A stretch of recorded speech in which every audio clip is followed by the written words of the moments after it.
Bacaan Alkitab hari ini dari kitab Ulangan pasalnya yang ke-33. Berkat Musa kepada suku-suku Israel. Inilah berkat yang diberikan Musa, abdi Allah itu, kepada orang Israel sebelum ia mati.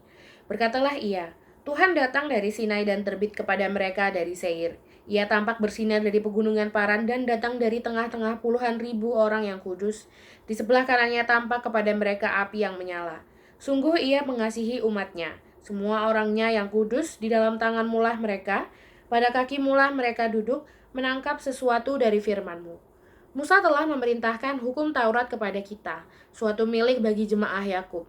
Ia menjadi raja di Yeshurun ketika kepala-kepala bangsa datang berkumpul, yakni segala suku Israel bersama-sama. Biarlah Ruben hidup dan jangan mati, tetapi biarlah orang-orangnya sedikit jumlahnya. Dan inilah tentang Yehuda. Katanya, dengarlah ya Tuhan suara Yehuda dan bawalah dia kepada bangsanya. Berjuanglah baginya dengan tanganmu dan jadilah engkau penolongnya melawan musuhnya. Tentang Lewi ia berkata, biarlah Tumim dan Urimmu menjadi kepunyaan orang yang kau kasihi, yang telah kau coba di masa, dengan siapa engkau berbantah dekat air mata Meriba, yang berkata tentang ayahnya dan tentang ibunya, aku tidak mengindahkan mereka. Ia yang tidak mau kenal saudara-saudaranya dan acuh tak acuh terhadap anak-anaknya. Sebab orang-orang Lewi itu berpegang pada firman-Mu dan menjaga perjanjian-Mu. Mereka mengajarkan peraturan-peraturan-Mu kepada Yakub, hukum-Mu kepada Israel. Mereka menaruh hukuman wangi-wangian di depan-Mu dan korban yang terbakar seluruhnya di atas mezbah-Mu. Berkatilah ya Tuhan kekuatannya dan berkenanlah kepada pekerjaannya. Rembukanlah pinggang orang yang melawan dia dan yang membenci dia sehingga mereka tidak dapat bangkit. Tentang Benyamin ia berkata, kekasih Tuhan yang diam padanya dengan tentram. Tuhan melindungi dia setiap waktu dan diam di antara lereng-lereng gunungnya. Tentang Yusuf ia berkata, kiranya negerinya diberkati oleh Tuhan dengan yang terbaik dari langit, dengan air embun dan dengan air samudera raya yang ada di bawah, dengan yang terbaik dari yang dihasilkan matahari dan dengan yang terbaik dari yang ditumbuhkan bulan, dengan yang terutama dari gunung-gunung yang sejak dahulu, dan dengan yang terbaik dari bukit-bukit yang berabad-abad, dan dengan yang terbaik dari bumi serta segala isinya, dengan perkenanan dia yang diam dalam semak duri. Biarlah itu semuanya turun ke atas kepala Yusuf, ke atas batu kepala orang yang teristimewa di antara saudara-saudaranya. Anak sulung lembu sapinya adalah kegemilangannya dan tanduk-tanduknya seperti tanduk-tanduk lembu hutan. Dengan itu ia akan menanduk bangsa-bangsa, seluruh bumi dan dari ujung ke ujung.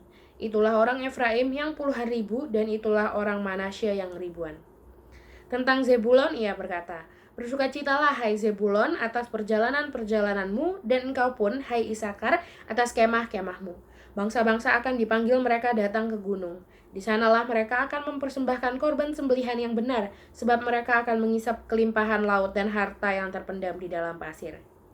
Tentang Gad ia berkata, terpujilah dia yang memberi kelapangan kepada Gad. Seperti singa betina ia diam dan menerkam lengan, bahkan batu kepala. Ia memilih bagian yang terutama, sebab di sanalah tersimpan bagian panglima. Ia datang kepada para kepala bangsa itu, dilakukannya kebenaran Tuhan serta penghukuman-penghukumannya bersama-sama dengan orang Israel. Tentang Dan ia berkata, adapun Dan ialah anak singa yang melompat keluar dari Basan. Tentang Naftali ia berkata, Naftali kenyang dengan perkenanan dan penuh dengan berkat Tuhan. Milikilah Tasik dan wilayah sebelah selatan. Tentang Asyer ia berkata, diberkatilah Asyer di antara anak-anak lelaki. Biarlah ia disukai oleh saudara-saudaranya dan biarlah ia mencelupkan kakinya ke dalam minyak. Biarlah dari besi dan dari tembaga palang pintumu, selama umurmu kiranya kekuatanmu. Tidak ada yang seperti Allah, hai Yeshurun. Ia berkendaraan melintasi langit sebagai penolongmu dan dalam kejayaannya melintasi awan-awan. Allah yang abadi adalah tempat perlindunganmu dan di bawahmu ada lengan-lengan yang kekal. Ia mengusir musuh dari depanmu dan berfirman, punahkanlah. Maka Israel diam dengan tentram dan sumber Yakub diam tidak terganggu di dalam suatu negeri yang ada gandum dan anggur, bahkan langitnya menitikkan embun. Berbahagialah engkau, hai Israel, siapakah yang sama dengan engkau? Suatu bangsa yang diselamatkan oleh Tuhan, perisai pertolongan dan pedang kejayaanmu. Sebab itu musuhmu akan tunduk menjilat kepadamu dan engkau akan berjejak di bukit-bukit mereka.